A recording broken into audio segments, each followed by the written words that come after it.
Magyanatimirandasya Gyanam Janashalakaya Chakshurunmilitam Jena Tasmai Shri Gurave Namaha Vanchakalpatarubhyascha Kripasindubhyaiva cha Patitanam Pavanebhyo Vaishnavebhyo Namo Namaha Vande Shri Krishna Chaitanya Nityananda Sahadita Godadaya Pushpapanto Chitra Sangro Tamonudo Rasa Ghana Mohana Murti Vichitra Keli Mahotsavo Lasitam Radha Charana Viloditam Ruchirashikandam Harim Vande Vrindavaneshwari Tavaiva Padaravindam Premamritaikamakaranda Rasogapurnam Hridyarapitam Madhupatir Smaratapamogram Nirvapayam Paramasitalamashayami Bhaktya Vihinaya Paradhalakshay Kshipta Shakamaditarangamadye Kripa Maitvam Shadanam Prapanam Brinde Namaste Charanarvindam Brinde Namaste Charanarvindam Shri Sachinandan Gaur Hari Ki Jai Shri Harinam Sankirtan Ki Jai Sadhu Sangha Ki Jai Gaur Premanand Hari Hari Bol. So, good evening to everyone. Welcome. Thanks so much for coming, for your presence today, and for trusting that getting together in Sadhu Sangha and trying to say something about Mahaprabhu can yield miracles in our life. Hopefully we are all coming here with the hope of a miracle. Basically, spiritual life is about that. No? Not wishful thinking, but realistic hope. And the realistic hope is for some miracles happening on a daily basis by Krishna's grace, by Mahaprabhu's grace. I mean, what is not possible? So we should always remain open for the miraculous aspect of spiritual life. So hopefully we are trying to have a glimpse of that these days by going through the third verse of Siksastakam, and we can have a few aha moments realizing, wow, there is so much in that small piece of, how's it called? Carbon? How do you call it? Yeah? Cardboard. And just a piece of cardboard, but a dangerous one.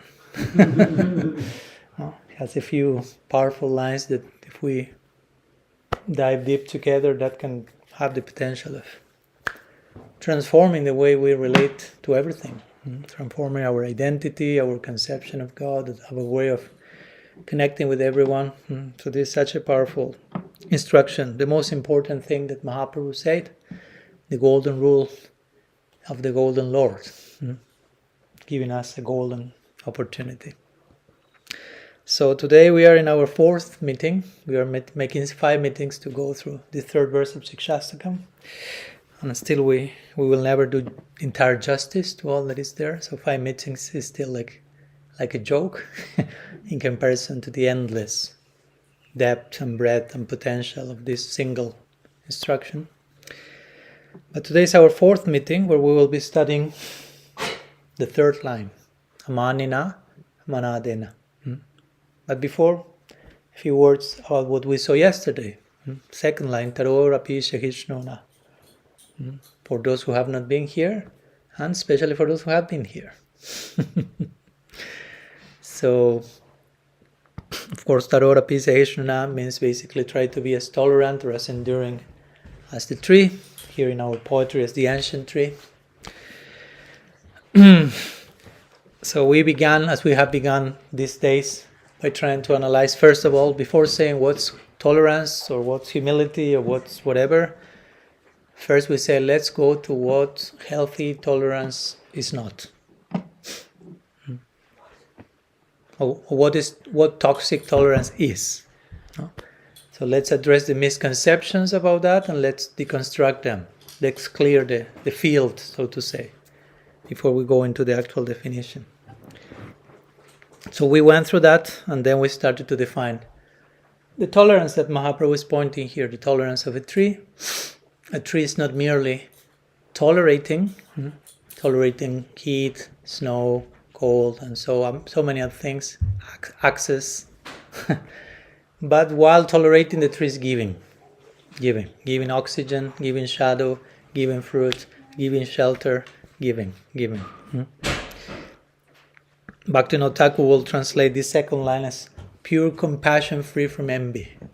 And tolerance means pure compassion free from envy. So the tree is not only tolerating, but compassionately giving, and as we say, forgiving in a healthy way. We even gave this extreme example of the sandalwood tree. Be like the sandalwood tree which perfumes the axe that is cutting it. And of course, immediately after saying that, we started to talk how to take those ideas in a sustainable way, right? So we went to the example of the tree being deeply rooted, how a tree is even more rooted, it grows more downwards than it grows upwards, generally. So as much as you see a tree growing upwards, it's equally or more growing downwards and deeply rooted. So in other words, the tree can only grow upwards and sustain itself firmly as rooted as it is. So in the same way, we can only tolerate as much as we are rooted in certain realization. And to demand or push or expect a highest or higher level of tolerance, if we are not rooted enough, that's not the tolerance Mahaprabhu is pointing here. That's why he's bringing the example of the tree. No? The tree is doing what it does in a way that is sustainable. No? We are not seeing the tree collapsing after moment after moment after moment. No, it's finding its way. So we also explored the idea of compassion, of tolerance as forgiveness. Again, it's a very interesting way of addressing the idea of tolerating something. Because at the end, it's not just, okay, I have to tolerate. No, but I have to be compassionate, empathic, forgiving, loving, as much as I can. And then we conclude, as we have done with the previous line, trying to see this second line through the lenses of unconditional love. So how to tolerate like a tree, bringing in forth the idea of Krishna's loving us unconditionally and everyone else. Others are being loved unconditionally by Krishna. That can give an extra boost for our tolerating them, so to say. And I'm being tolerated by Krishna. Lovingly and compassionately. We have to qualify that quickly. It's not like Krishna is like, okay, I tolerate you one more lifetime. Hopefully you make it to Golok in this one, because I'm getting a little fed up with you. That's not how Krishna tolerates. We may not even need to use the word tolerance, because if someone loves us, how much you can say the mother is tolerating her baby, her baby urinating himself or something. If the mother has genuine love, the mother's not feeling, oh, I have to tolerate that again. So, or if we want to use the word tolerance for that, we have to quickly qualify it with these ideas: compassion, love, forgiveness, and so on. So also we shared, as usual, one exercise, and we shared also some little homework in terms of invoking some act of forgiveness for someone that we are finding some difficulty in tolerating. Remember, whether it was by a concrete act, prayer at the distance, writing something, whether we send that or not. But trying to, again, take all these teachings, let's make them as experiential as we can. That said, we turn now to the third line, amānīnā, mānadena. But first, let's go through the whole verse as usual, as part of our honoring this sacred poetry of Mahaprabhu. Trinadapi sunichena tarorapi sahishnuna amānīnā mānadena kirtaniya sadahari. Ram, you can read the English translation. Sorry, Spanish. Be as humble as the quiet grass, as enduring as the ancient tree. Seek not the praise of men, but honor every soul you see. with this hat, sing the name of Hari endlessly. Sriman Mahaprabhu ki jai. So, amānīnā, mānadena. In this translation, seek not the praise of men, nor woman, but honor every soul you see. So there are two qualities here, amānīnā, mānadena, but we are addressing the two of them together because in one sense it's the same thing from two angles. No? What to do, what not to do. Or what not to do, what to do in this case. The same quality expressed negatively and positively. And many times we need that. It's not enough for us that someone tells us what to do. We may need to be told what not to do. And we find many verses in the scripture about that, like you were quoting the other day, Trivikram Prabhu, Smartavya satatam Vishnur, Bishmartavya najatuchit. Always remember Krishna, never forget Krishna. But you will say, but if I always remember him, I can never forget him. Yes, but you need you may need to qualify that as much as you can to get the proper idea. Or I don't know, the 6 principles of Saranagati, Anukulyasa Sankalpa, Pratikulyasa Varjanam. Accept what's favorable for bhakti, reject what's unfavorable. Which again, if I play out the implications of accepting the favorable, it means I have to reject the unfavorable. But just in case, if we didn't play out those implications, Scripture is trying to address the issue from all angles possible. So it's to secure our understanding, so to say. So in the same way here, Mahaprabhu is saying, amānīnā, mānadena. Actually, just with saying one of the two, it should be enough in one sense. No? Do not seek praise and recognition, but offer respect to others. But just in case, he will say it from both perspectives. So we will start with one, and then we will continue with the other. And interestingly, here Mahaprabhu starts with what not to do. As these days we also were exploring this via negativa, how sometimes we first need to be told what not to do or what something is not, and then, okay, I'm better situated to understand what it is. Because in the what it is not, lots of misconceptions are cleansed. No? I remember once I read this book, The Art of Loving by Eric Fromm. Someone read it? Okay, interesting reading just in case.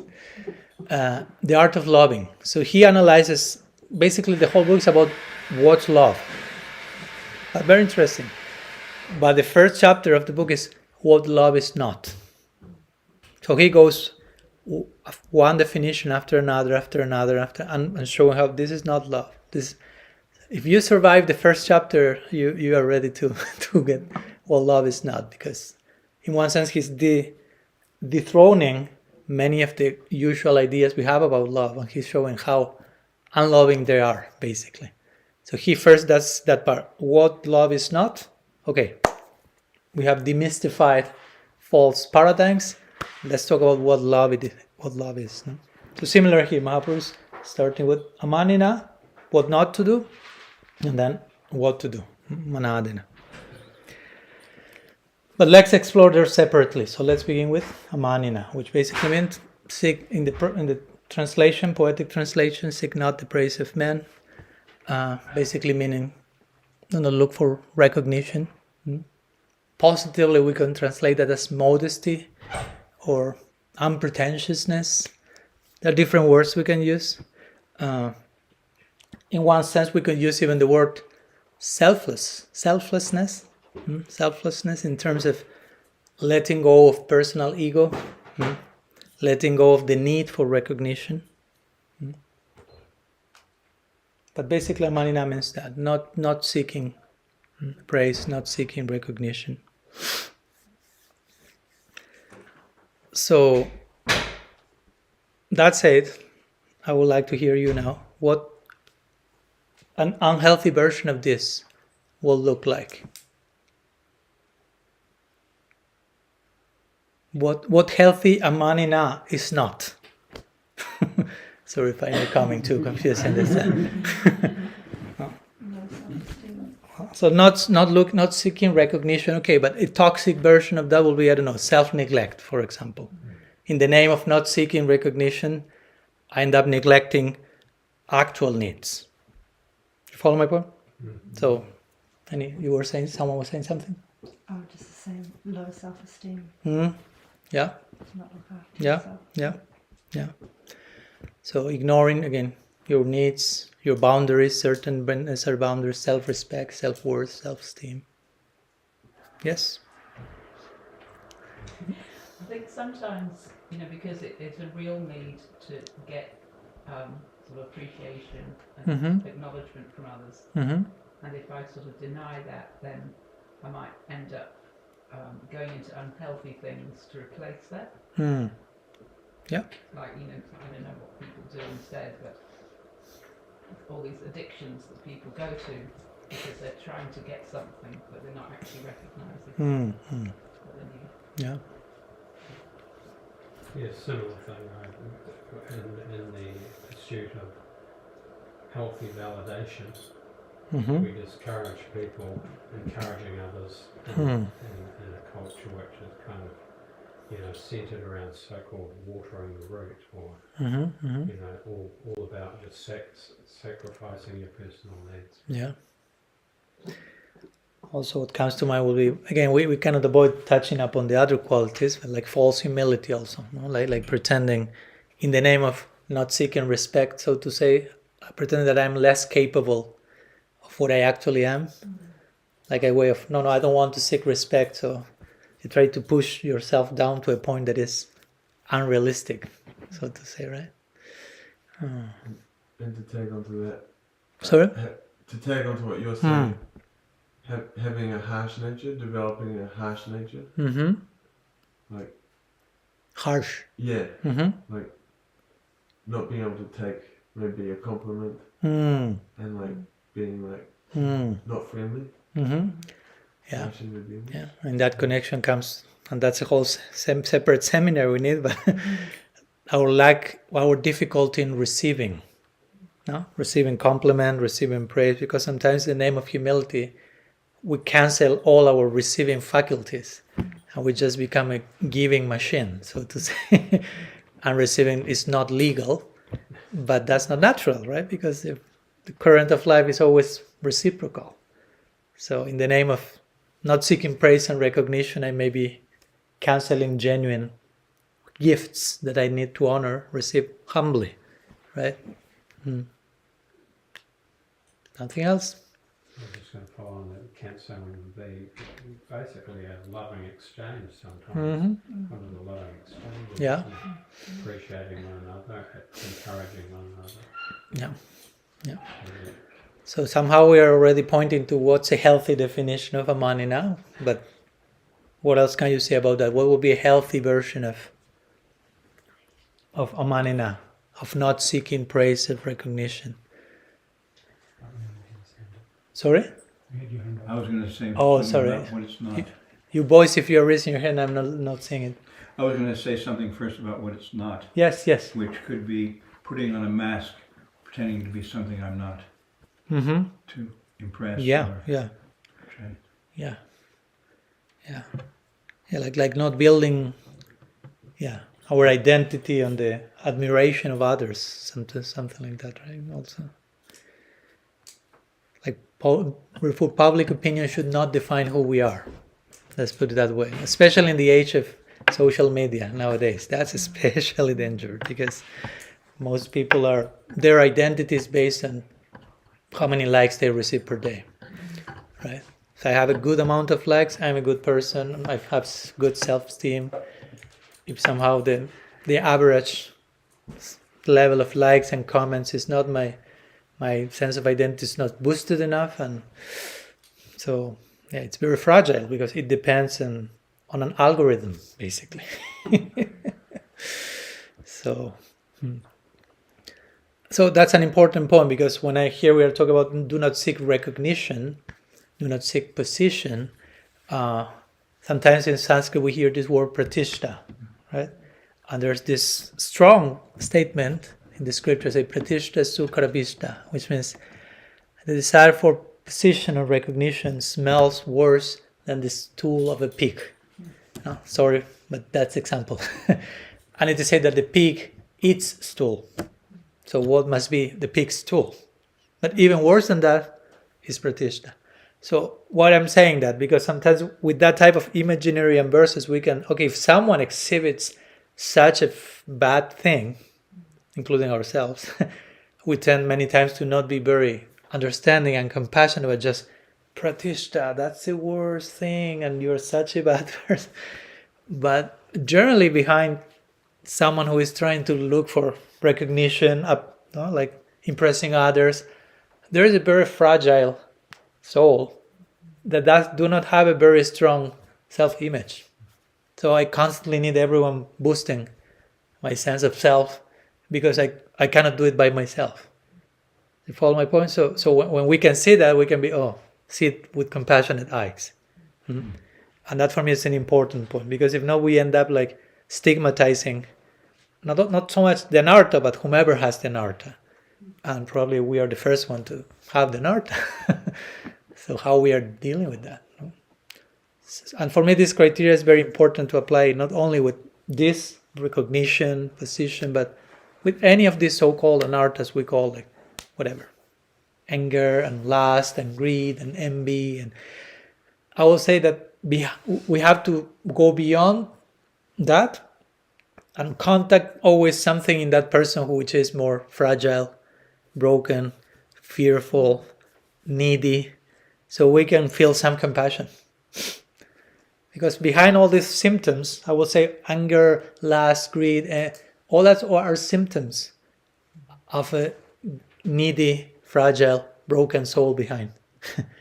And we need to get to that point so compassion can arise and we can actually deal with the situation in a healthy way. Because if not, probably we start to stigmatize, to label, to judge, to whip, to put in boxes, and the problem is not solved. Probably the problem gets worse and worse. Whether we do that with others, or generally we start at home with doing our homework, quote unquote. So I think it's very, very important. How to contact each one of our anarthas or anyone's anarthas with compassion. How we can reach the point that we can feel some compassion. If we have not reached that point, better we do not reach any conclusion, or we don't try to act upon whatever we are feeling, but try to get to that point of compassion and seeing the fear many times behind again, in this case, the pratishta, the fragile person that tries to over-augment himself because he or she is not enough, it's never enough for himself, right? So I think it's important that it's a very healing, in my opinion, way of addressing all these situations. Yes? Could that be a narcissist? Would the narcissist be the classic person who we're describing here, the unhealthy sort of need for recognition? It could be. I mean, I wouldn't say that whomever has a desire for recognition is a narcissist, because narcissism is, it's a whole conversation, but it's a very grave case particularly, and it's even difficult for that person to acknowledge what's going on, basically, right? So we may be having some of that. Again, as long as we don't have a fully functional, strong sense of self, we will have some of that. It's not black and white. It's not you have it or you don't have it. Almost everyone has it in degrees. No, this need to be defined by the environment. No? This lack of strength to find our own autonomy, sovereignty. You say, Sovereignty. Yeah. So as long as we are not fully situated, rooted in that, we still will look for validation from the environment. I won't call that narcissism, but of course extreme degrees of that may enter into that clinical label. But we can say at least we are all narcissists in potential, to humble ourselves. Right? I may not be there, but I may end up there. And whomever is there, also is important to see that with compassion also, because what took that person to end up in such a place? Again, what's behind the curtain of narcissism? Still there is a very broken, needy, fragile soul. Loved by Krishna. Don't forget that one. So So that on one side, but of course, as we were saying, there is the place for healthy, as there is a place of unhealthy thirst for recognition, position, there is a necessary healthy place for recognition, validation, approval. So we have to find that balance. No, it's not that in the name of amānīnā, again, I become dysfunctional. We all need to be seen, to be loved, to be accepted. So that's a natural tendency. The problem is when you just, how to say, instead of accepting, you are already accepted, because for us, Krishna already accepted you. Krishna already loves you. So on that front, and I'm giving a trailer of unconditional love. Krishna already loves you. Krishna already accepts you. Technically speaking, you don't need anyone else's validation for your existence. Krishna is already validating you from time immemorial. So we need to be accepted. We are already accepted. But when we go too much, too far, that's when it becomes toxic.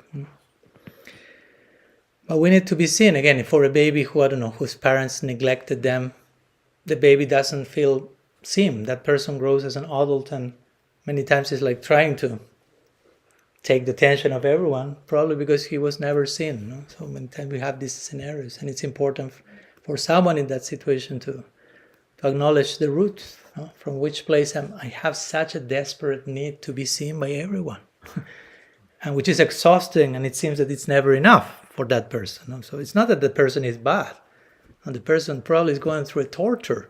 No? Even externally, it seems like your attitude is a torture for me. No, like you're trying like to capture all the attention of everyone, but that person is trying to do that, but it feels never enough. It's never enough. Because probably that person feels, I'm never enough. Because he never received validation, feedback from those he needed to receive from. No?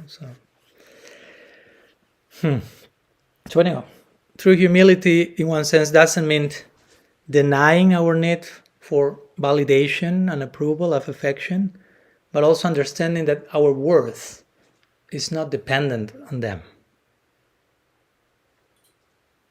Follow my point? Real humility, I'll repeat again, real humility doesn't mean denying our need for approval, validation in a healthy way, but understand that my worth, my dignity as a being, does not depend on that. Sometimes someone doesn't approve me, sometimes someone doesn't validate me, doesn't mean that, oh, therefore I'm bad. No. I still have to send my sense of autonomy. So from that place we can act in a way that we are not seeking recognition. Because as we will say in a minute, we are already recognized by Krishna, we are already accepted. And from that place we can make our contribution in a very silent way. Sometimes there is this saying that the Vaishnavas or a sadhu is like, maybe you heard that example, like salt. No? Like salt. When you have a meal, like we are having today, lunch here, and everyone was in its own way praising the different preparations. Some people may praise the one ingredient, one the other, but nobody generally will praise salt. Right? But if there is no salt, everyone say like, what's this? It has no salt, right? So in one sense, if there is no salt, the whole thing is failure. But when salt is in its place, nobody will say anything about the salt. So the salt is making everything work, but silently, anonymously. So in the same way, sometimes say Vaishnava should be like salt. You're very silently doing your contribution. There's no need for everyone to know what I'm doing, how I'm doing, but very lovingly, silently, adding that spice to the masala, so to say.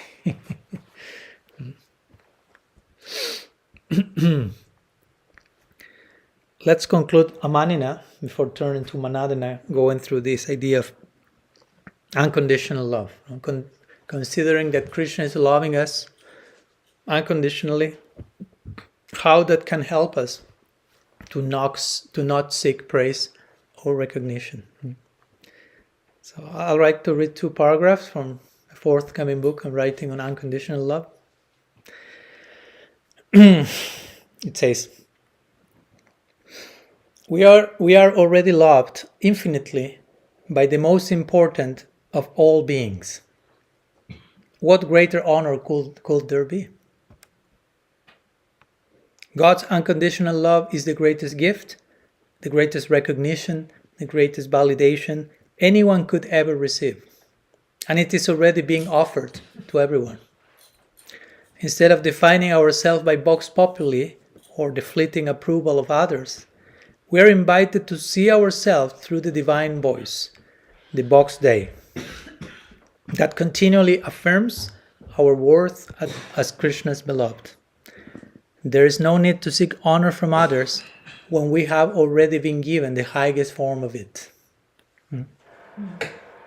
Yes? If we are already receiving God's love, there's nothing beyond that. What's greater than that?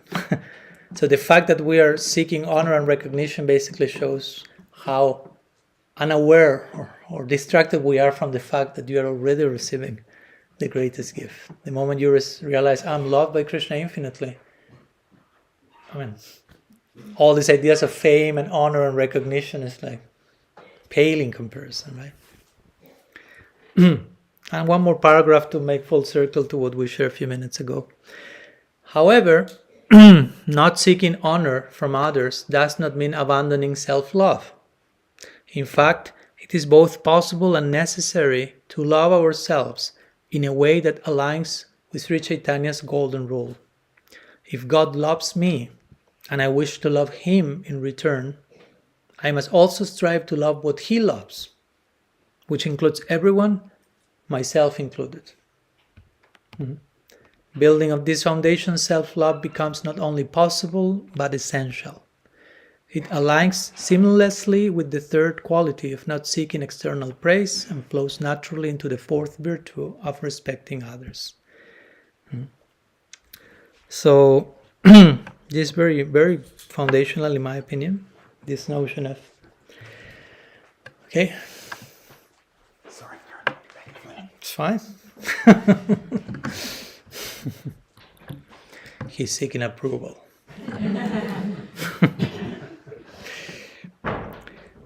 So if we understand that Krishna loves us, we don't need any form of self-validation. We don't need to, anyone else's opinion to define who we are.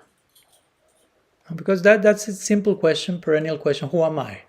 And of course we can give the automatic response, I'm a spiritual, eternal servant of Krishna, and all that is correct, but it can be just words also. So who am I?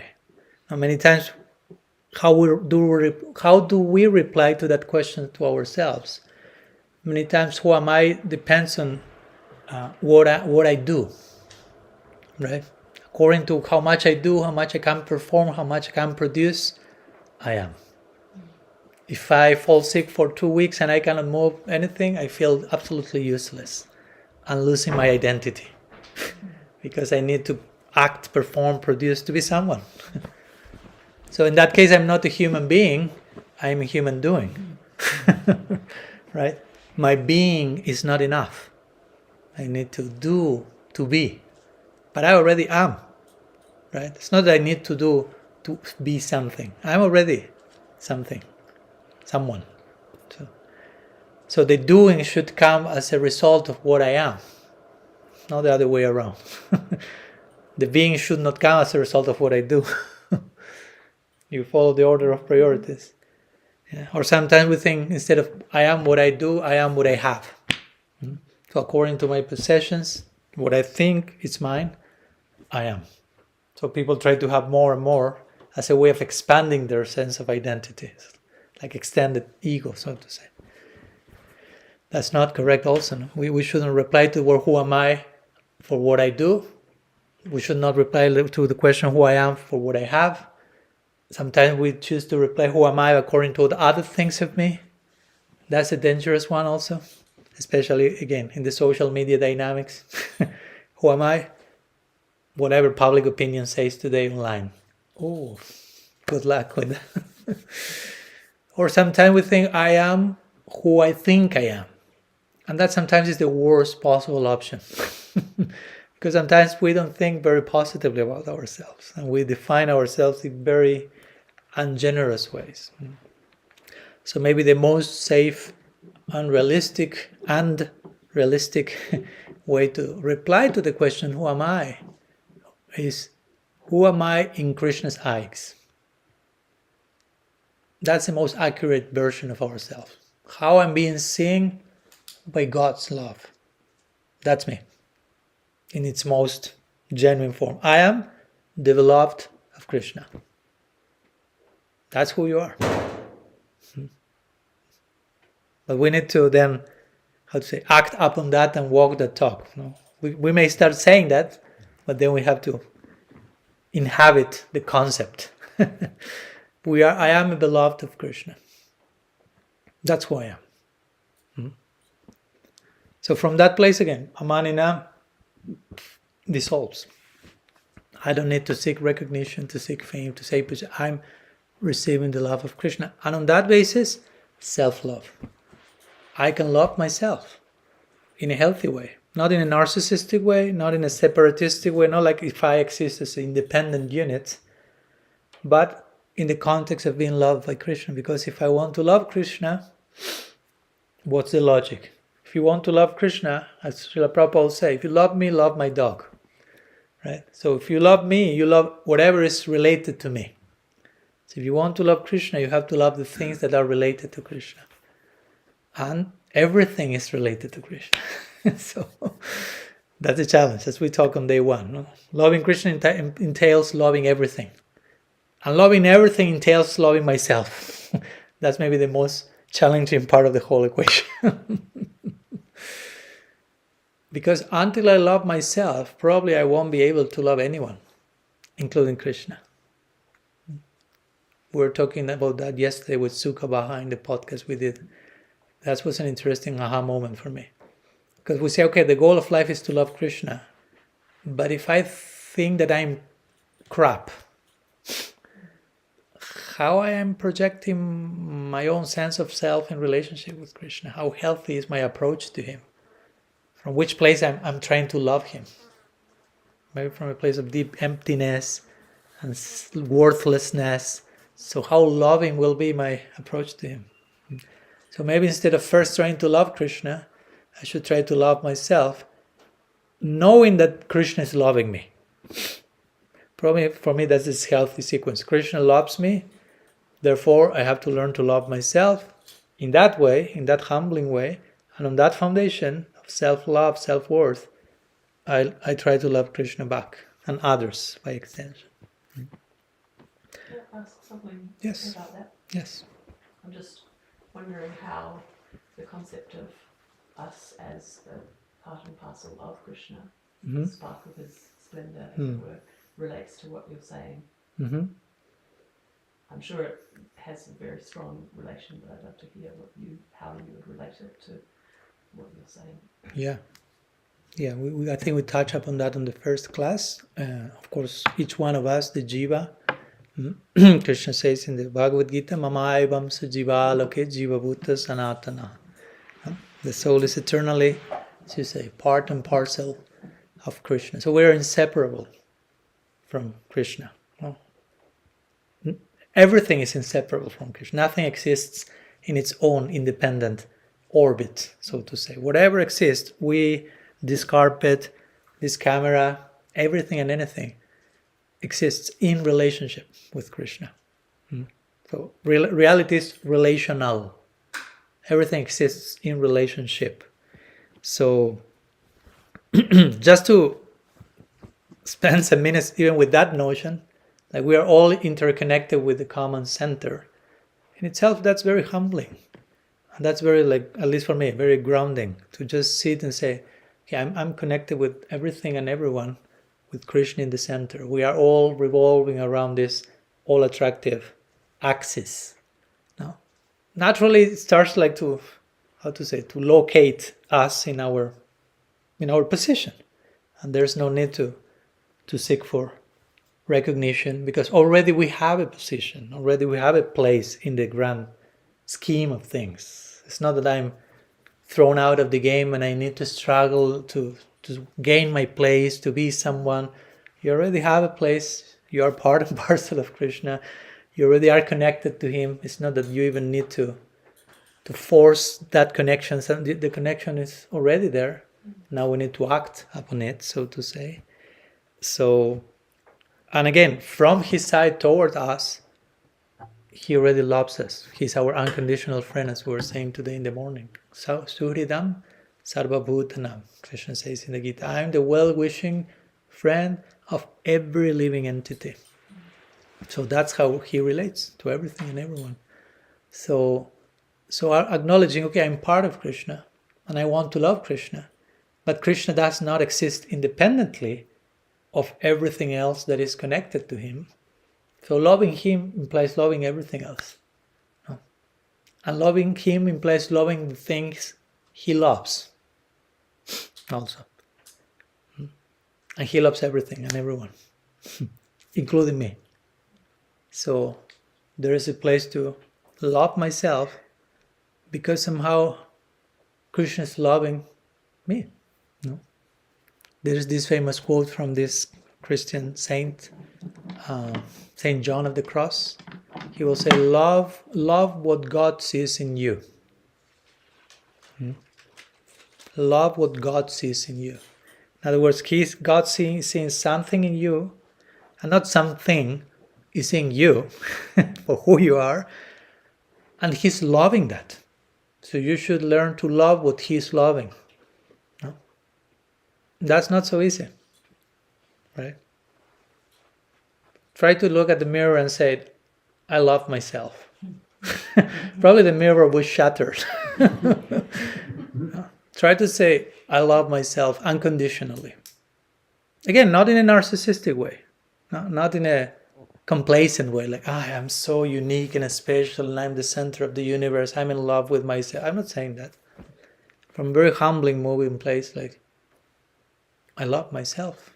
Myself is not my own creation. Again, so I have no reason to become proud of, look the Atma that I am. I'm not the creator of my own Atma, my own self. So I am what I am, as we quoted the other day, Bhagavad Gita, Krishna said in the Gita. The Atma is Ascharyavat, amazing. So He's telling to each one of us, you are wonderful, you are amazing. We cannot retort back to Krishna and say, no, I'm not amazing. Okay? You are wrong. We have to accept defeat there. You are amazing. But generally we will say maybe like, okay, I'm amazing. Okay, yeah, okay, I'm amazing, okay. But we are not believing that yet, right? So we have to be humbled by those words, and okay, I have a connection with Krishna, I'm part of Him. He's amazing. He's all amazing. That's we were talking also yesterday in our podcast. If Krishna is the all amazing, and each one of us he's somehow part and parcels, I cannot say, oh, He's the all amazing and each of us is scrap. No? The parts and parcels, all the all amazing are worthless. It's like, no, it doesn't, the math, it doesn't work there. No? And that's why Krishna says about the soul, you are amazing. Because He is amazing. Whatever is connected to the amazing is amazing. The Bhagavatam material nature is described with the same word, Ashtarya, amazing. The soul is described with the same word, Ashtarya, amazing. So, everything is amazing, as you were saying the other day. Amazing grace. Everything is amazing. So, but we need to enter into that place of wonder, really experiencing that. And sometimes we need to just stay with these ideas for some time. And probably very quickly we'll hear another narrative trying to cripple in and say, no, you're not amazing. And Krishna doesn't love you. And you this and you do all this like neurotic, repetitive, catatonic, useless narrative from the uncontrolled mind. And so we have to gradually navigate that with proper vision. Yeah, true. So, excuse me if I get the terminology wrong, but ontologically, that's a categorical understanding of our Sambandha with that Krishna, because we're part of Krishna, and what I'm trying to say is, it seems theoretical, because what we're talking about, Krishna saying the soul is amazing, but until we understand our specific Siddha Deha, we won't know, we won't realise deeply what it is that Krishna loves.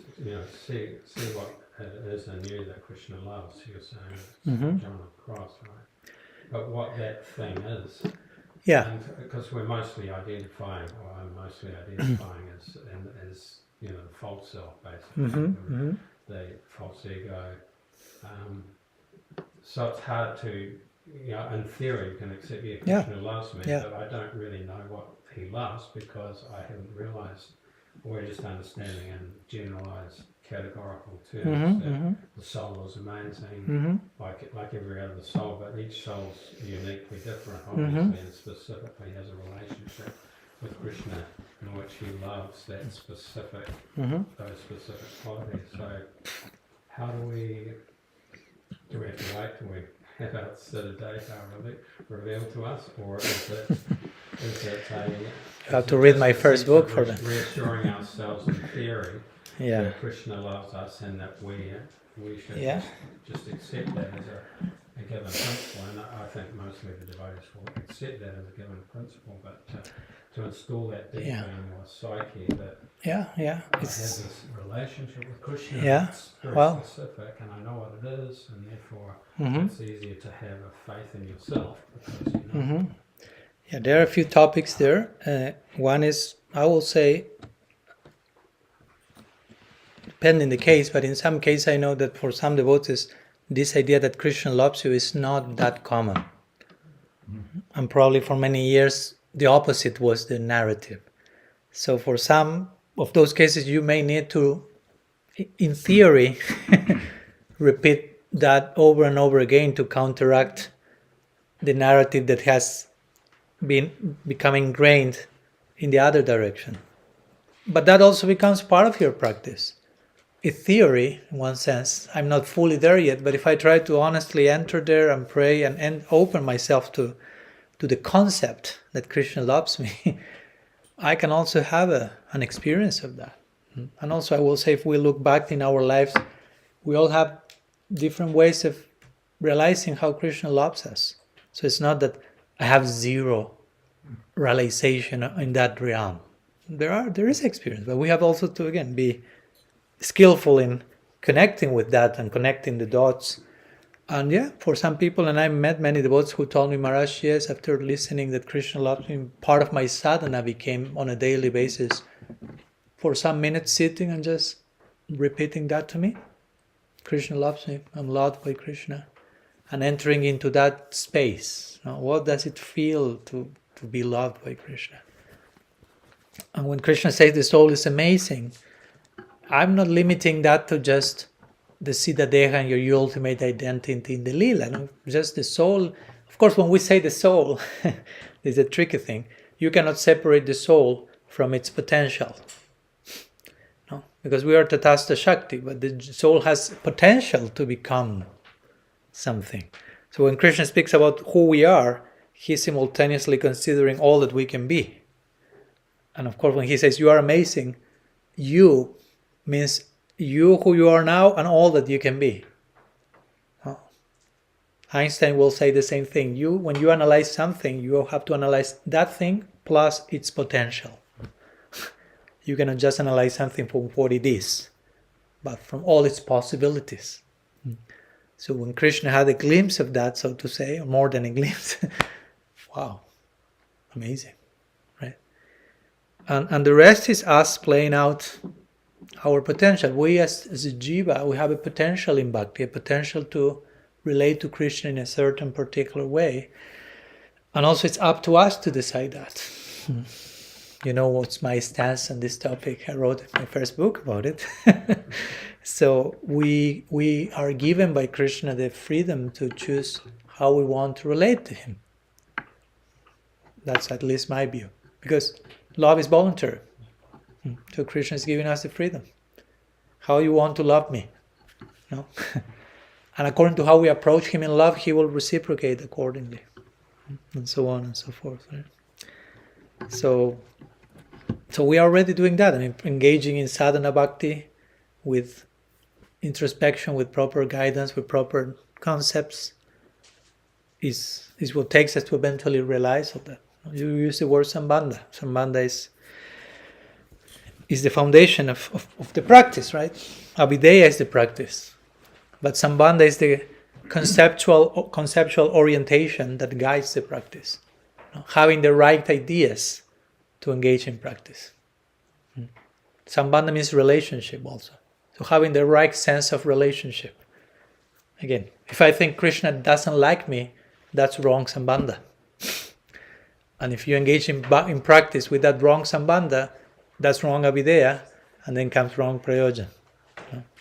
So we need to have right sambandha first, right sense of relationship. Who am I? Who is Krishna? Who am I in relationship with Krishna? How does Krishna feel for me? Now, if all that is distorted, my practice will be guided by that distortion. And the fruit will be distorted. And no wonder then that, why I'm not feeling this, or I'm feeling that? Probably because my sambandha, because I'm conducting my practice with the wrong ideas.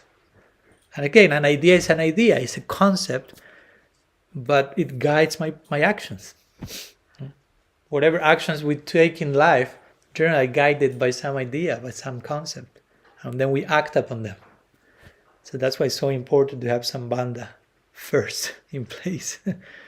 And part of that, as we talk these days, is even learning to articulate things in a way that it makes sense to us. So then when we act upon that, it makes even more sense. Yeah. Okay. Someone is raising the hand behind you, Ramachandra. What to do? He's such a gentleman. You first round, because I've had a few goes this evening. She has like what, 900,000 million. We already we embraced 2 already, so we are getting close. Yeah, Ramachandra. I was just thinking about Maharaj amānīnā, that as you were saying earlier, due to past experiences, everybody's acting according to their consciousness. So if somebody's really needing praise, it's their natural situation in one sense, for their broken condition. Yeah. Yeah. So it's not black or white. There's degrees of amānīnā. And I was thinking, we always used to hear how profit, adoration, and distinction were like subtle six life. In other words, I was thinking like false renunciation means that the subtle things become more prominent. If someone's given up something unnaturally, then these subtle desires may become more prominent in their life. Yeah, makes perfect sense. Yeah. And that's why we should judge the things not so much with what's going on externally, but what's going on internally. Because externally I can renounce this, or I can avoid certain things, but where's my mind? Of course, we may not be able to know where's everyone else's minds. That's why we have to pay attention to our own mind. That should be more than enough, right? But yeah, not take for granted that, okay, I'm not doing this and this and this externally, so I'm safe or I'm legal, but where is my mind wandering? That's why the Bhagavad Gita said, no? Like the false renouncer is someone who externally renounces the object of the senses, but his mind is still dwelling on them. Which means you have renounced them externally, but you don't have the realization to be at peace after doing that. And your mind is becoming more and more agitated because you are renouncing something that you shouldn't renounce, right? So it becomes a source of disturbance, and there's no need for that, basically, right? Yeah. Bhakti Marga, question number 3. I was just thinking, actually this is another one, so it's 1,000,001, so Okay, no problem. More questions come. No problem. That sambandha, if it's not correct, and then it's Yeah. not a correct basis, Yeah. it seems that we also have Sambandha not just on an individual level, but also on a community level. Mm-hmm. And then, we have communities that are not very loving Mm-hmm. and sort of critical and Mm-hmm. backbiting. Mm-hmm. And then the amānīnā is not healthy, because in a healthy, loving community, Mm-hmm. where I'm first loving myself, Mm-hmm. and then I can love everybody else, Mm-hmm. then there's a natural appreciation, isn't there? Then I can really appreciate others. Mm-hmm. But in a sort of an unhealthy community where the foundational sambandha is not correct, then the appreciation gets replaced by criticism. Yeah. I'm criticizing myself, and then from that seed, that community. Mm-hmm. Yeah, I agree. That. I mean, we see it a lot, right? I mean, that's in every community. They're not really community, but Yeah, that's in every community on some degree. Even if you go to a very healthy community, still there is something of that. Yeah. Just to not grass always seems greener on the other side of the fence, right? And we are always like, and in our community, all those things are happening. I don't know. I travel around the world, and that's happening in every community, so we can relax. At the same time, of course, we have to do something about it, and of course, the first thing to do is how much I am embodying that individually, because ultimately, community is a group of individuals, right? And sometimes, if I don't see some other people leading the way, but I'm seeing the necessity for a change, I may be called to embody that change myself. I'm not just waiting for everyone else to inspire me through their change. Okay, now I will change. No, I may do the change. If I'm seeing the need for that, Krishna is showing me the need for that. I have to take responsibility for that. Right? Like I remember once I was in Chile, and I went to the bathroom. The bathroom was a mess. And there was a sign saying, if the bathroom is a mess, Krishna is showing you this, so you can help and put that in order. Oh, that's tricky. No, but I still remember, that was 20 years ago. But I get the point. The point in this case will be, if you are seeing something, you have to take responsibility for what you are seeing. If you are seeing something, you shouldn't unsee that. Right? So I see this is not good. I cannot unsee that. That's self-betrayal, so I have to do something, and that something is maybe sometimes me growing, giving an example, and so on and so forth. One exercise. Ready? Yeah. We have been doing some exercise in between the lectures. So this will be, how many? We're a lot today. 1, 2, 4, 6, 8, 10, 12. Wow, a lot. So let's make group of 3. And each person takes turns, and let's try to make it maximum 10 minutes. Still, some of you have to play the tree from the other day. But each person will take turns sharing a personal situation where you notice a desire in yourself for praise or validation, for recognition. And then the partners have to listen to that compassionately, not like how you see you're such a proud. No, compassionately, and offering some empathic perspective back, basically, like reframing the need for validation as a need for connection, as a need for love, as a need for security. So reframing the desire for recognition, showing it in a compassionate light. You follow my point? So each one can take turns and share one particular instance of that, and the rest have to reflect back how behind that desire for recognition was actually something more worthy of compassion, let's put it that way. Did it go well? Okay. So, if you have a few more minutes, we'll go for a while through the second quality, mānadena. We have to spend some time with amānīnā, not seeking praise, and we will go to now the ideal positive side of it, which is offer or honor every soul you see, as it's poetically the verse says, or honor others. So respect, if you want to use that word, honoring. But again, as usual, let's begin by brainstorming a little bit on what proper respect is not. Yes. Honouring someone in an exaggerated way, which is not really. Like flattery, right? Flattery, you say? Yeah. Yeah. And many times the flattery may be with intention of gaining something, right? So I will honor and respect you, but just I'm thinking about getting what it's a form of manipulation in the form of praise, right? Okay. Trivikram, Prabhu? Oh, it's pretty similar. Similar? What else?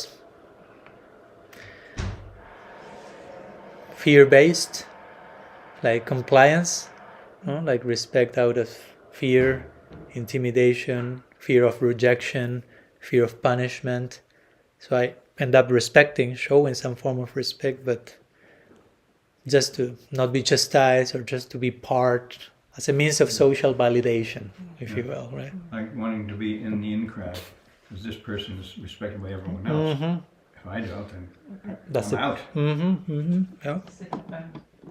Sycophant. A sycophant. Being a sycophant. I don't know that word. Sycophant. Okay. Does nobody else know? Following. Now you now I'm sure you. maybe I don't get the pronunciation. Sycophant. Oh, okay. You know that word. Yeah, but the pronunciation. I have some problem with Kiwi English pronunciation. I love you all, but with all affection. I'm not Kiwi. What would be maybe the American pronunciation is different. Sycophant. Portuguese. Sycophant. You say psycho? No, psycho. I think I heard it's psycho, but anyhow, yeah, I'll check it. no problem. Could be there's American in English. Yeah. What does it mean? Yeah. Well, it's somebody who sort of sucks up to the. I mean, I could give an example, but I probably shouldn't. But someone who's sort of sucking up to the leader or because they're a bit of a dictator and just so that you can stay in with the in crowd, look good and keep your position and so on. Yeah. What else? Superficial politeness also sometimes can be, like if externally, like acting internally, I may be resentful, I may be angry with you, but again, still I'm showing respect because I don't want to express those emotions. I don't want to be confrontative. I want to avoid confrontation, right? And to avoid conflict that may need to be there because I need to express some difference, but I resort to respect as a way of repression, right? Something else? Respect. This is, I think you will get that one. Respect out of social status. No? There comes Maharaj. You fall to the ground if you don't want to fast today. Like I joke to the devotees sometimes when they see me quickly, they go to the ground. Oh, you're hungry today, right? You don't want to fast today. That's no, but sometimes, of course, we can offer respect from a heartful way, but sometimes we can also do just because you are a sannyasi or you wear a certain color doesn't mean that I'm more advanced than you, for example. Right? So, to offer the respect or to demand that respect from a social point of view only, or wealth or influence, or he has such a huge crowd of following, that must be worthy of respect, not necessarily. Oh, he's in that ashram, he was born in that country, he has that bloodline, no? Blue blood, special respect there. No, we have to see the qualities and the walking of the talk, right? What else? Unhealthy forms of respect. Have you said in order to sort of get people to like you? Have you said that already, possibly? A little bit, but there's a nuanced way of saying that. Almost like the first line, getting the praise, getting the acknowledgement. I'm so respectful. For everyone, Okay. I'm so, yeah. Okay, that's good. Yeah. Ramchandra. Respecting more than your realization. It's like Samadhikari is obviously respecting every living being. But you can't just pretend to be there. You just have to be who you are. Yeah. That level of respect. Yeah. Sometimes that makes me think of over-respecting, also in the sense that you respect someone too much that you stop seeing their mistakes when those mistakes need to be seen. Right? You follow my point? So I would say that true respect also includes the courage to provide feedback to the person I respect. Right? Because I really respect you, I'm sharing this feedback with you. Because I respect you. No? Because sometimes we may get this idea, if you respect someone, you will never tell them anything. But that's not respect, that's a form of insult. Actually. Right. Is that the same as respect due to cause of intimidation or bullying culture? You basically, you're feeling intimidated by an authority, a person, and you kind of in a culture of codependency, you show respect as a way to pacify the situation. And that can lead also to, blind obedience, which is another form of, it seems that you are respecting the person because you are obeying, but in a blind way, without critical thinking, and compromising your values, leading to abuse, but it's all packaged in respect, right? Was it the mad elephant offence or something? Right? That's sort of, I guess that's something that's been used a lot to Weaponized. Like, don't criticize, don't say anything, give any feedback. That's the mad elephant. Exactly. And for me, I try in that context. I like to make a difference between seeing faults and finding faults. No? The problem is fault finding. Like I'm really concerned about finding some fault, even when they are not. But seeing faults, something really is going on, when I'm seeing it, that needs to be addressed in one way. As we were saying the other day, there are verses in both Bhagavatam and Chaitanya Charitamrita. If you see something wrong going on and you don't take action, but just like you become implicit in the problem.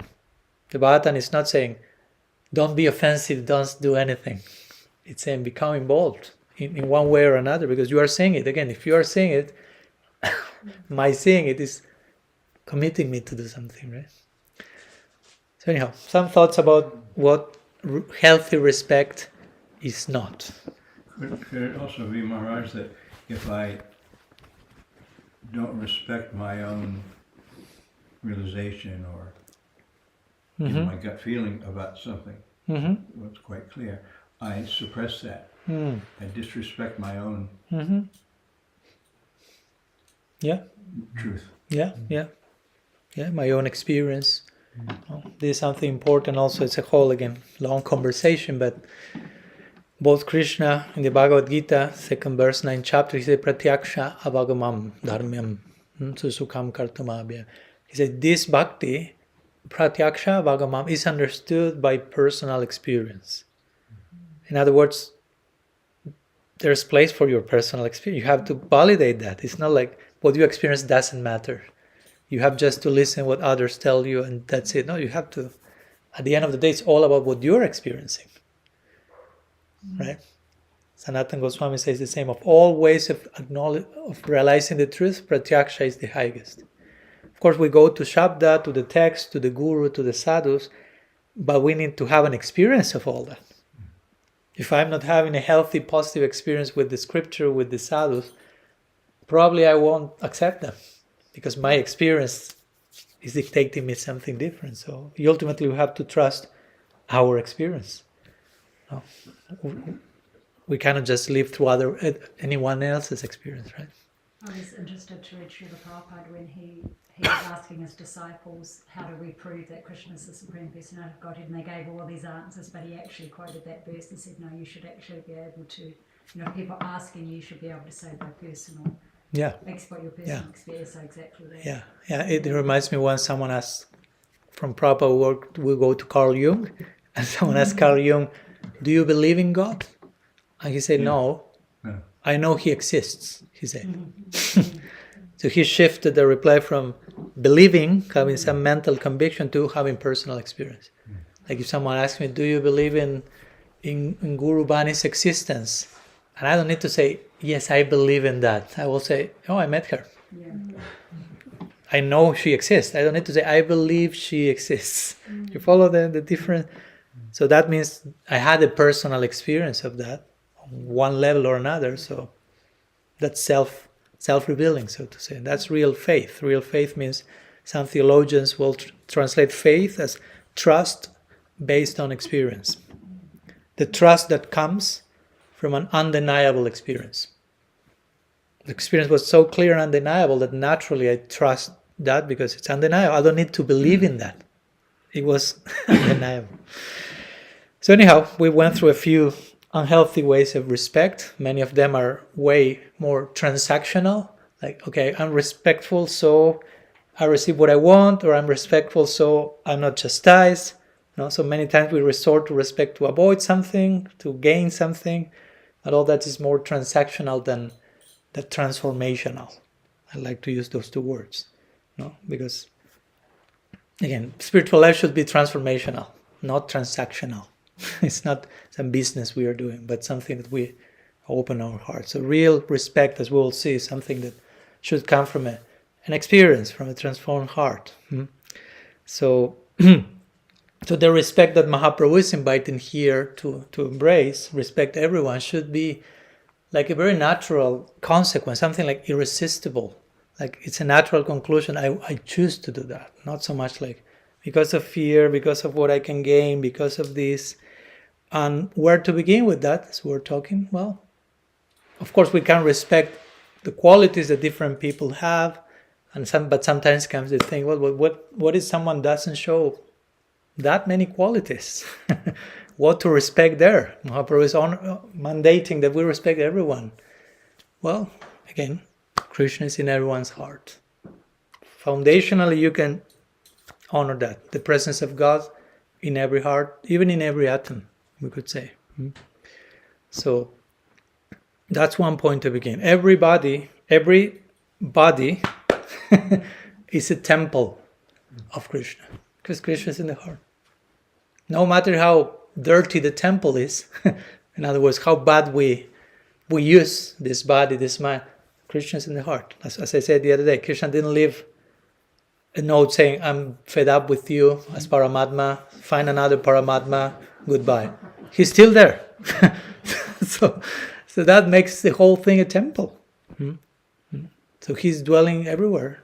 So everything is worthy of respect. We have no excuse not to respect everything, based on that idea that Krishna is everywhere. Again, the temple may be broken, may be dirty, may be misformed, uncultured, in the sense of the temple, how we behave with this body and mind, but still it's a temple. Still the deity didn't abandon the altar, so to say. I like to quote one verse from the Bhagavatam 5:26. This Rishabhadev talking. He's talking in the mood of Bhagavan. So this is basically God talking. Krishna is saying, knowing that I am situated in every living entity, moving and non-moving, you should offer respect to all of them at every moment. In this way, you offer respect to me. So that's the important link at the end. Krishna is saying, you should respect everyone, and that's a way of respecting me. Like we were quoting, remember the other day, these verses from Kapila Dev. If you worship the deity, but then disrespect everyone else, your archana is basically throwing ashes into the fire. Nothing. So how we relate to Krishna should be reflected in how we relate to everyone else. How we do anything is how we do everything. And this is very interesting, because to this verse Srila Prabhupada makes a very nice commentary.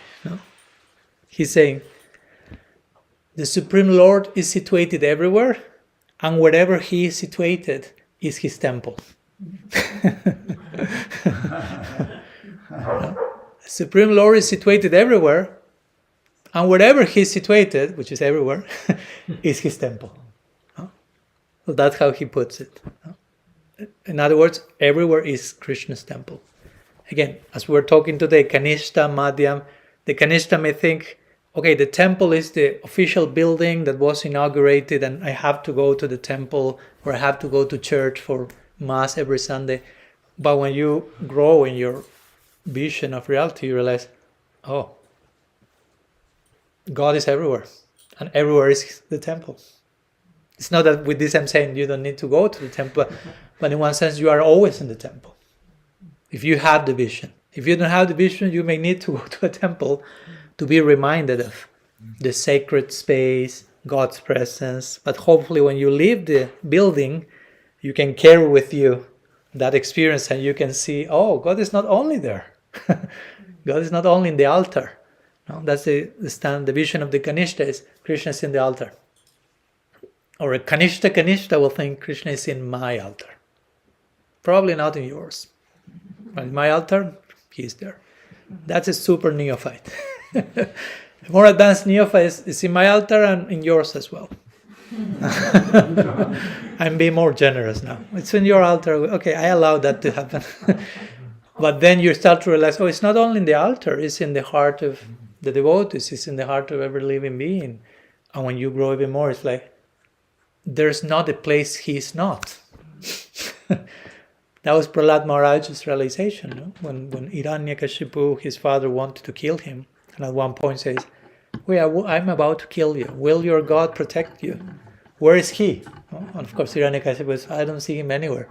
Where is he? He asked Prahlad. And Prahlad looks and he's seeing Krishna everywhere. So he's finding difficulty in finding some place where he's not. No? So keeps looking. No?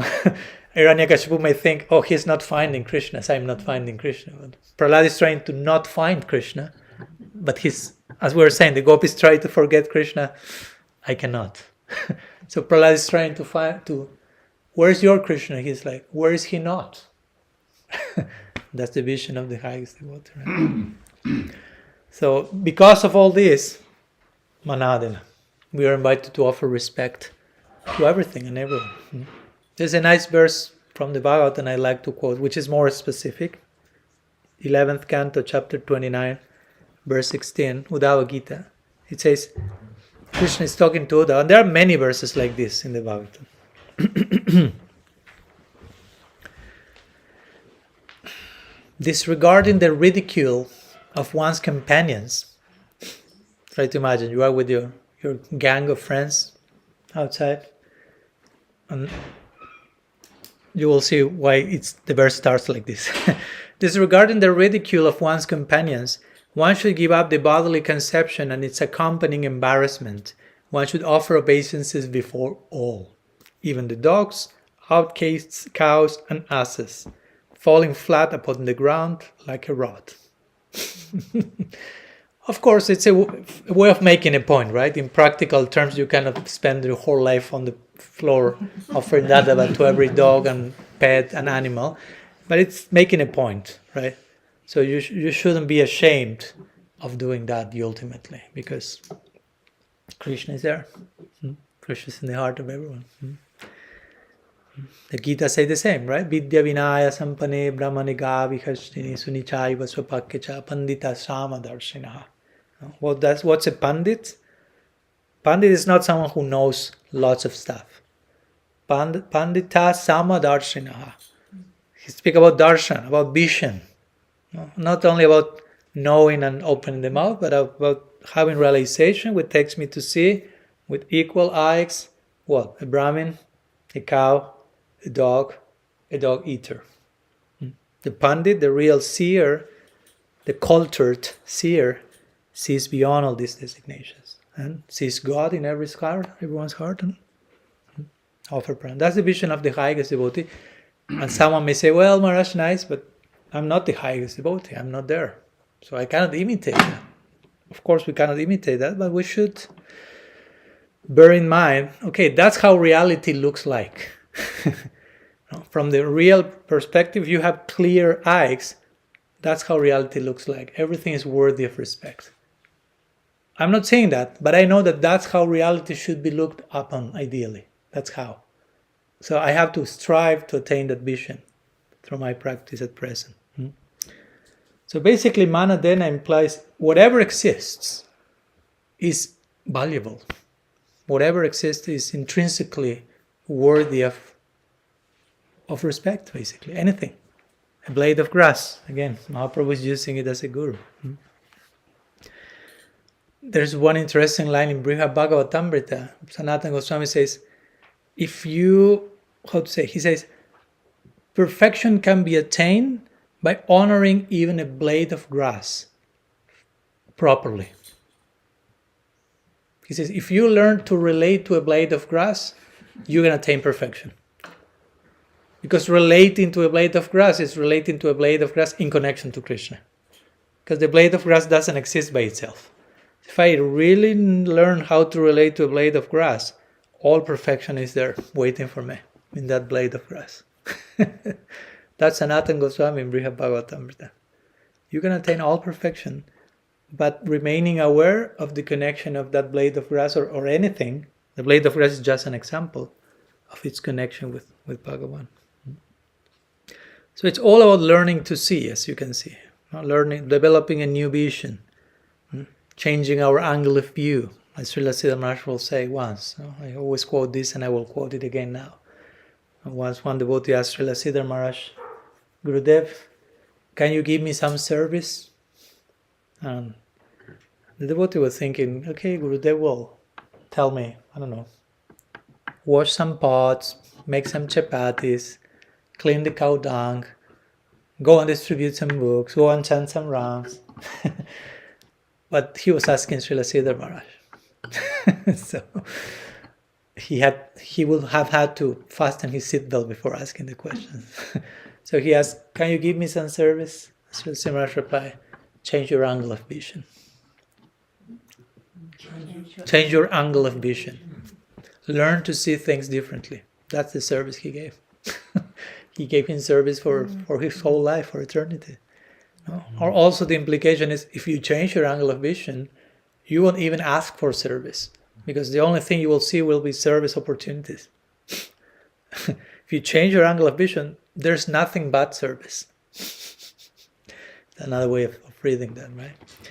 But it's about seeing. No? In Sanskrit we have this word rishi. Rishi for wise people means seer. A rishi is a seer. Krishna in the Gita describes the guru tattva darshinaha. Darshana means a seer of tattva, of truth. So all this analogy of seeing is very important. And in connection to seeing, I'd like to mention something about respect in a minute, because it's very tied, the idea of respect with seeing. But before that, we conclude with a few words on Krishna's unconditional love. Remember, we are concluding with that. How, bearing in mind, and I think this is obvious, if we bear in mind that Krishna loves unconditionally everyone, how will that facilitate our offering respect to everyone? I think it explains by itself. But let me read a few paragraphs from the book I'm writing on this topic, and we conclude basically there.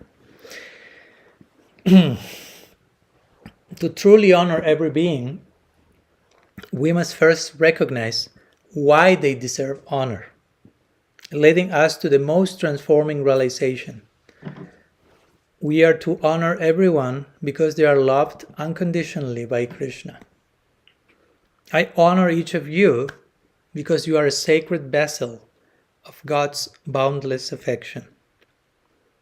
Again, if there's nothing else to honor, if you are a mess from head to toe, at least this can always be honored. This is always a foundational beginning place to honor.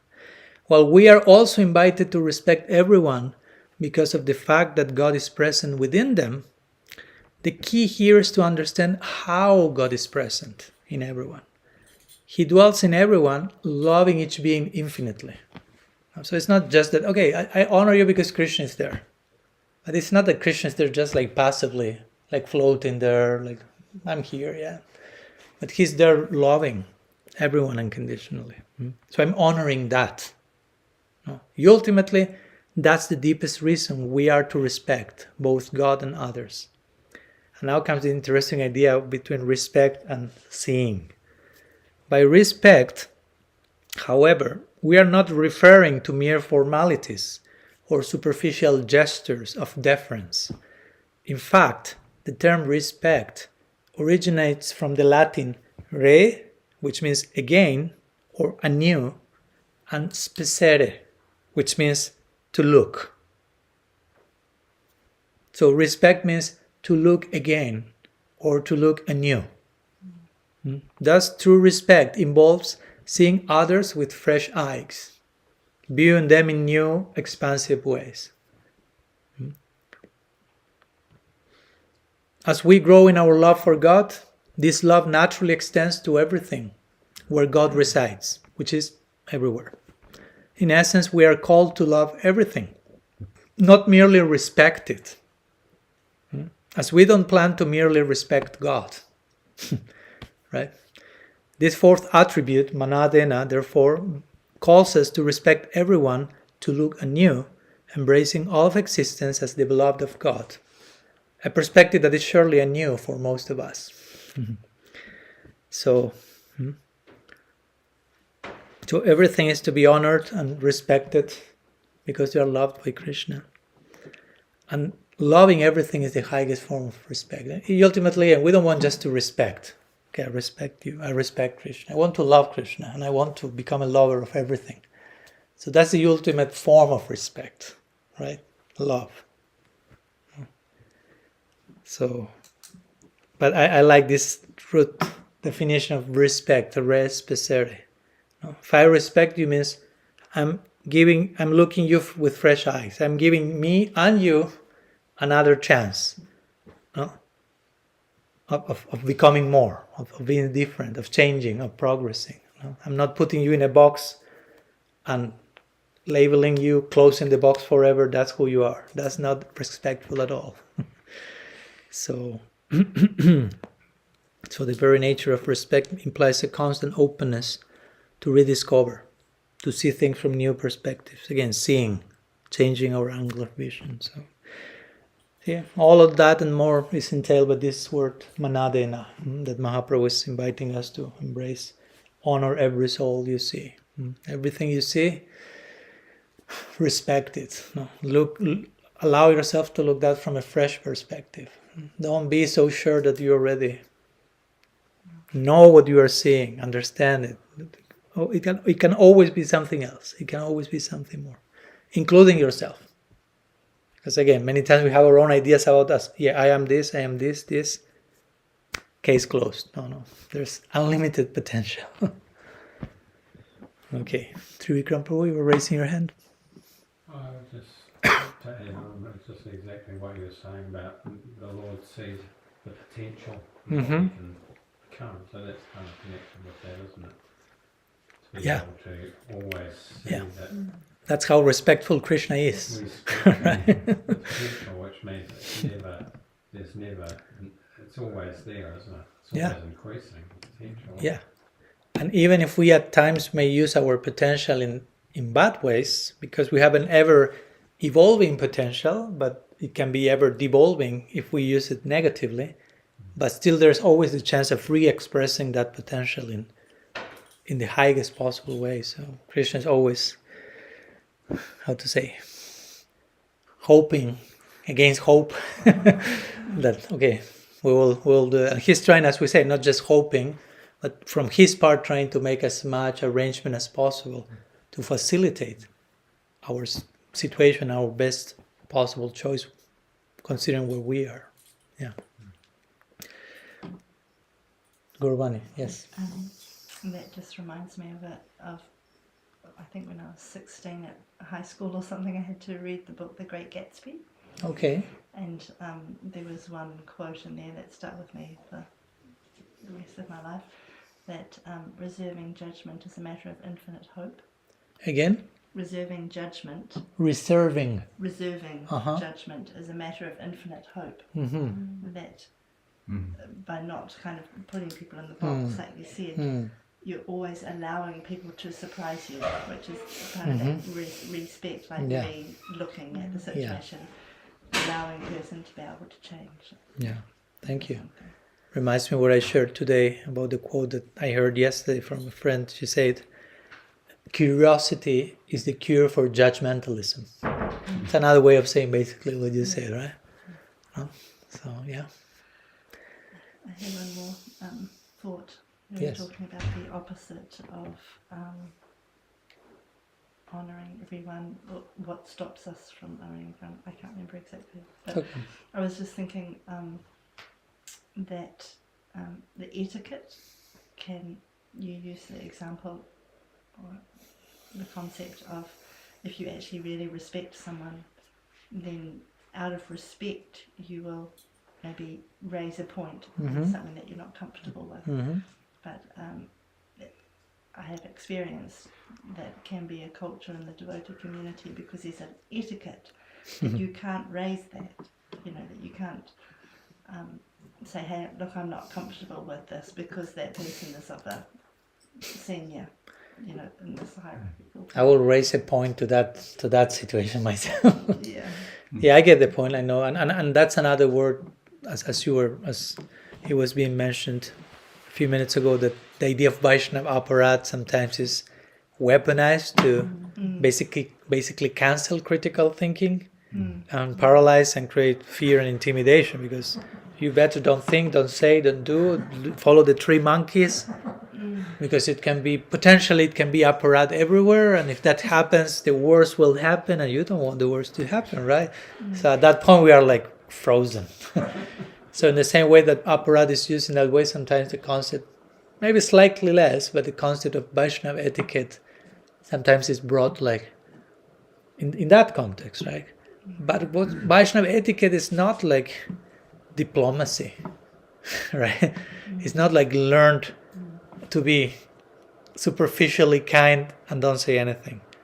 Because sometimes the implication is, again, Vaishnava etiquette is what protects you from apparat, and again we fall into.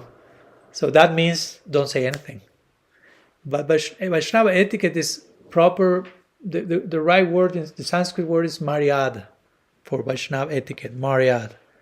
And I mean, there's many verses in Chaitanya Charitamrita about this. But maryada is basically following the proper decorum. Decorum, you say, like behavior of a devotee. But it's not a formality. It's not a set of formalities or a set of rules that I have to learn. Oh, there comes Maharaj.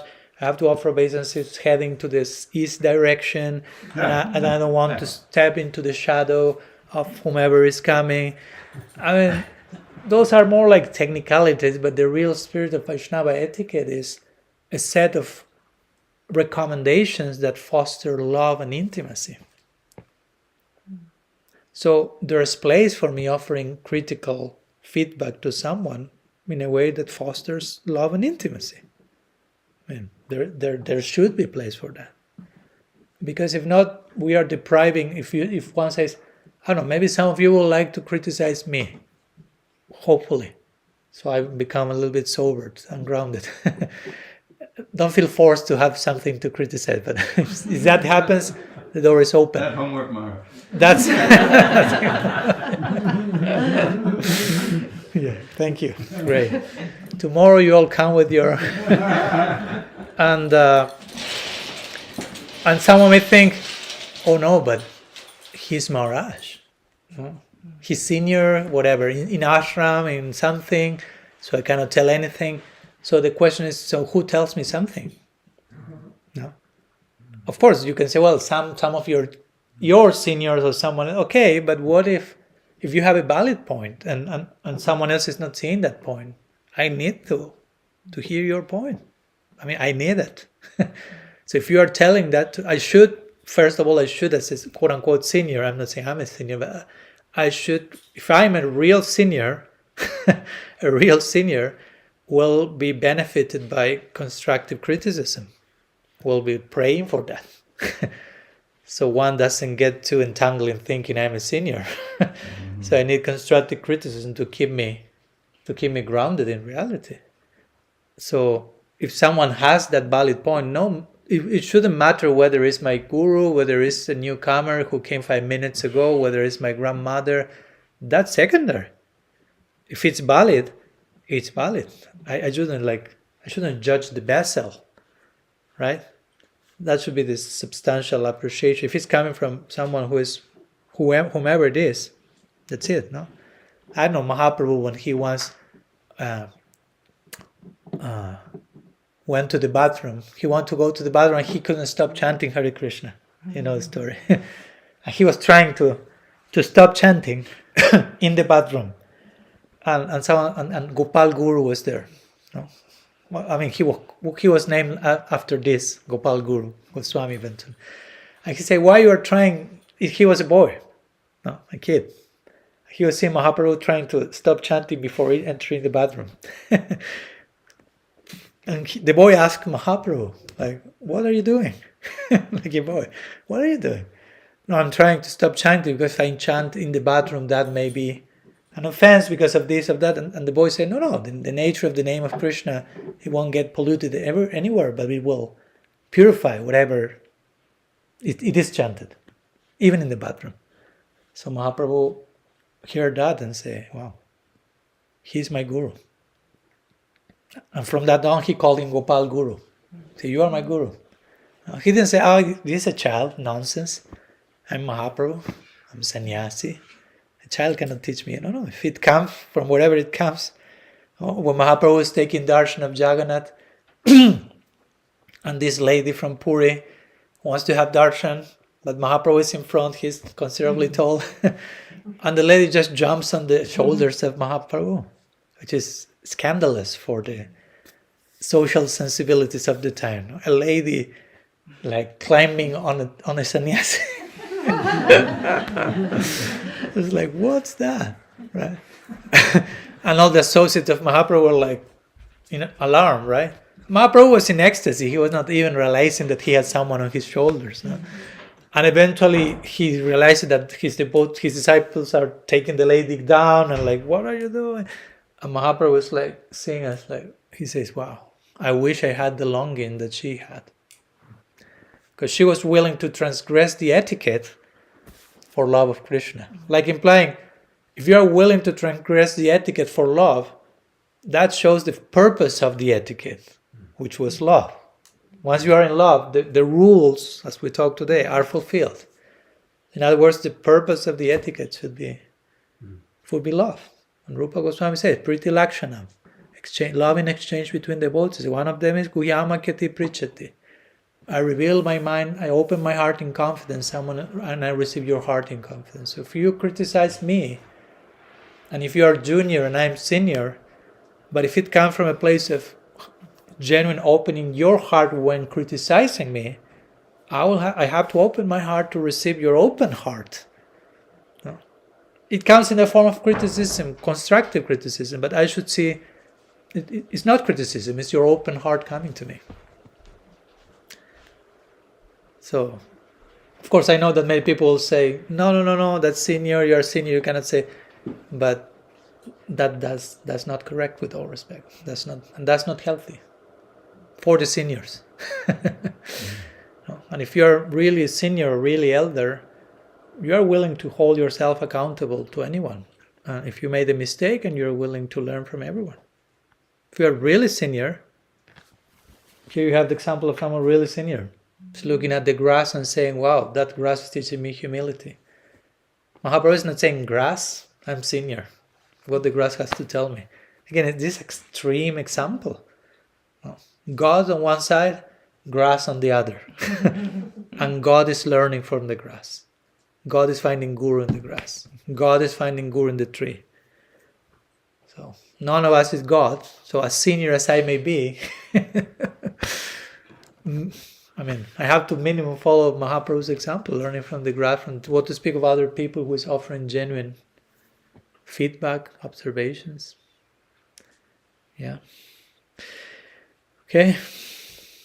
Gopal Dev Prabhu. A little different. Mahaprabhu's a sannyasi, obviously. Not so sure about that, huh? Well, but yeah, we'll go in a minute there. He's teaching us these things. And we also know that we live in a world that's kind of like one animal or living entity is food for another. So we're involved in a cycle of killing, quite dramatically. So we're taught to respect those living entities. but simultaneously we have to kill them. Mm. So how do we deal with that? Mm. Yeah, thank you. And when I say I'm not so sure if Mahaprabhu is a sannyasi, it was just because of this famous verse, what he's saying, I'm not a Brahman, Sudra, Vaisya, I'm not a sannyasi. Not to deny his sannyas, but to make the point just in case that he's pointed that, okay, I'm a sannyasi, but something else is there. No, sannyasi is not my ultimate identity, no, but servant of the servant of the servant. So in connection to your question, yes, there is some Bhagavatam say jivo jivasya jivanam, as you quoted, one living entity is food for another. No? Even if we are vegetarian, even if we are vegan, even if we are whatever, there is some form of killing involved in the cycle of subsistence. Of course, we are trying to then adjust our killing to the least possible, and even with that's coming, and this is a good point, because sometimes we will quickly say, that's easy to answer that question. We offer the food, it's prasad, it becomes purified, and everyone is liberated, and that's it. Yes, but how aware you are of that when you are going through all that process of offering? Because sometimes we can just render lip service to that.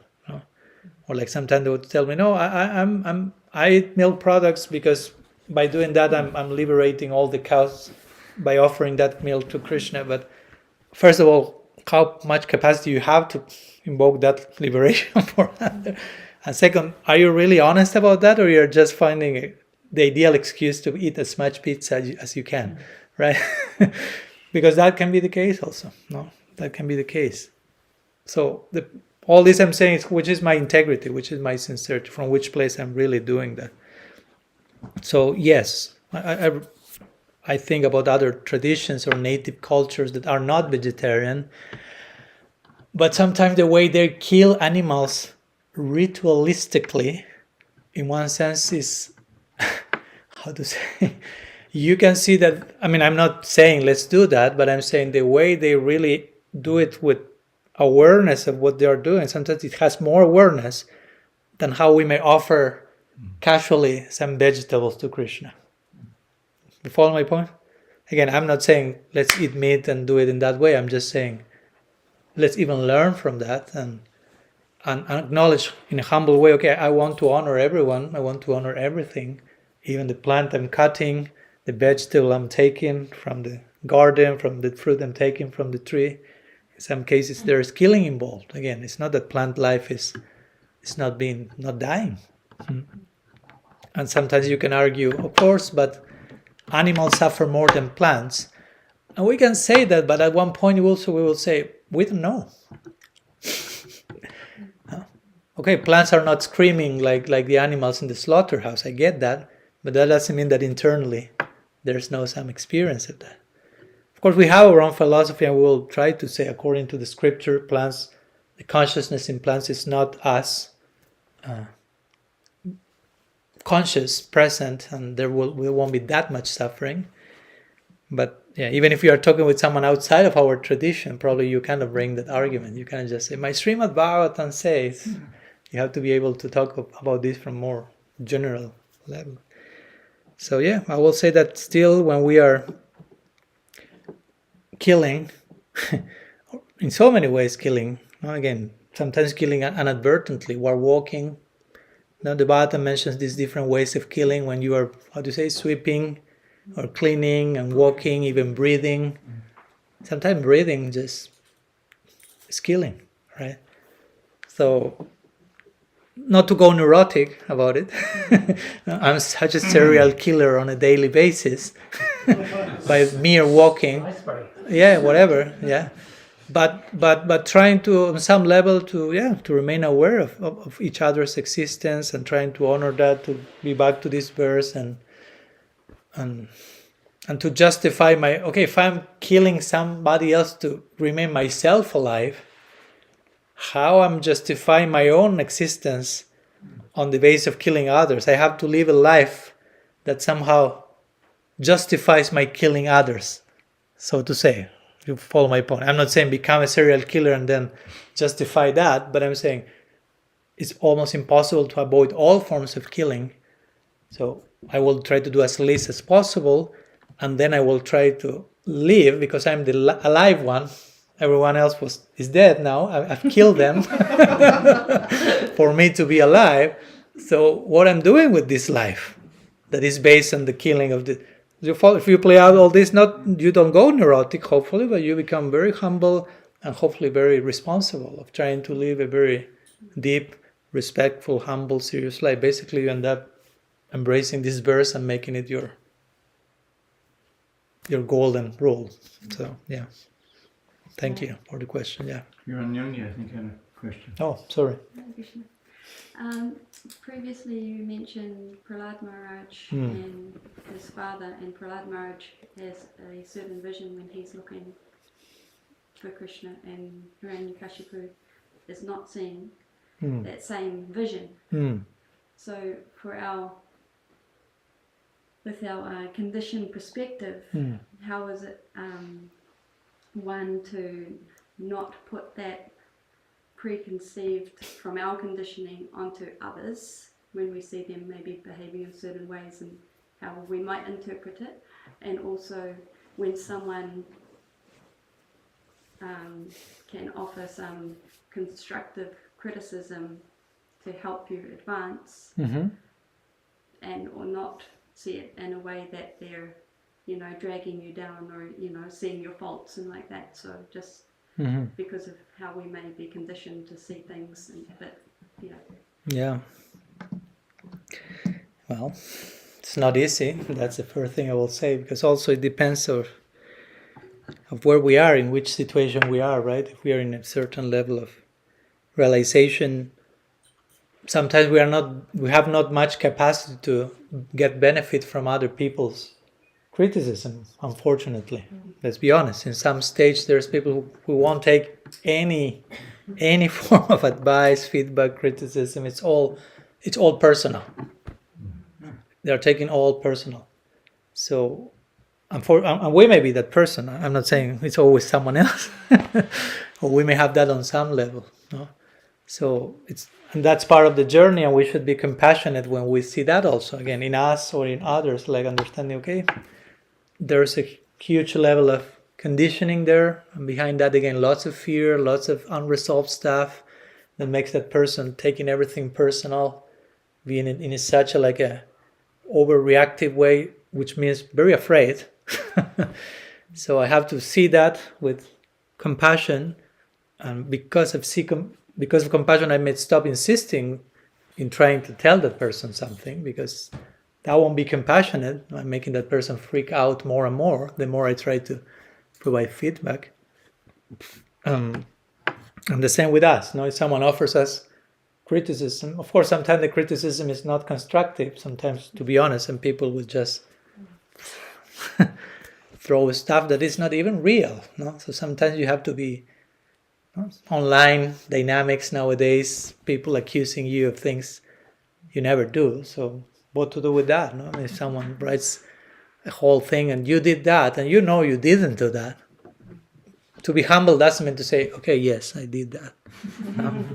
Or to beg forgiveness and you don't know why. I've heard sometimes that, like, okay, excuse me, but for what?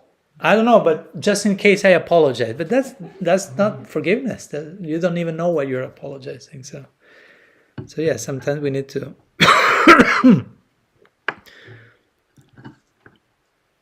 to take a stance sometimes, and that's humility also.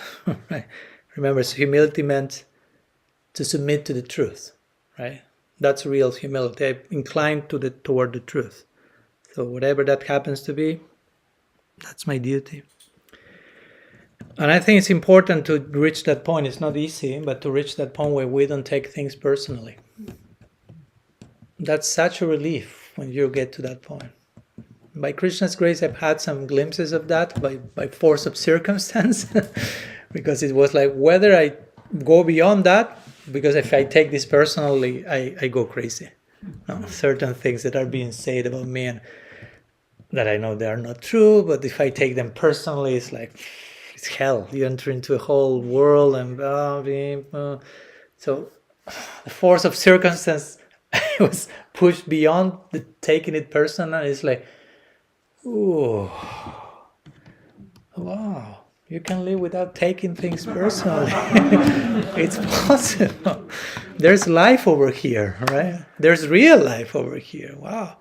And you start to see it's everyone else's, in certain cases, it's the other person's unresolved issue, fear, projections, assumptions. And you can start to see that with compassion, with understanding. And I don't need to take it personal. No? It's not easy, but it's very important to reach that point, because if not, it's just like endless, exhausting battle. And it's a fictitious battle, because it's based on an illusion, actually. No? Because there's no Atma attacking any other Atma. No? Atmas are not attacking each other. No? Atmas are okay with each other. When we see ourselves or something we are not, that's the whole conflict creating and things like that. So, some thoughts, I don't know if that helps. Something else before giving you the homework? Okay, we'll put the discussion to rest and I'll share brief homework for those who will like, not forced. So try to reflect about the interactions of these past days we've been here. Probably identify moments where you have given respect to someone and evaluate whether it was genuine and heartfelt or transactional, out of fear, to gain something, to avoid something, and maybe write down 2 examples, two of each one of those, in case there were 2 of each one of those. Hopefully there were only examples of genuine, heartfelt respect, but let's be honest, probably there was the other one. So try to write down about those examples and try to describe to you how they made you feel when you acted in that way, and whether they aligned or not with this principle of mānadena. So try to think of 2 examples where you have given respect, whether in the genuine or heartfelt way or in the other, and reflect along the lines of what real mānadena means, and to gain some introspection and refine our offering of respect, so to say. Of course, this is private. This one, you don't need to share that with anyone. It's just for our own self-journaling. Swadhyaya. In Sanskrit, we have that word. Swadhyaya, sometimes it refers to study the scripture, but Swadhyaya means to meditate on yourself, actually. So that's very interesting. Introspection. A lot of the time we just show automatic respect, spontaneous, because it's something that's we've been feel through a healthy discipline. Through a healthy discipline. Healthy discipline. Mm-hmm.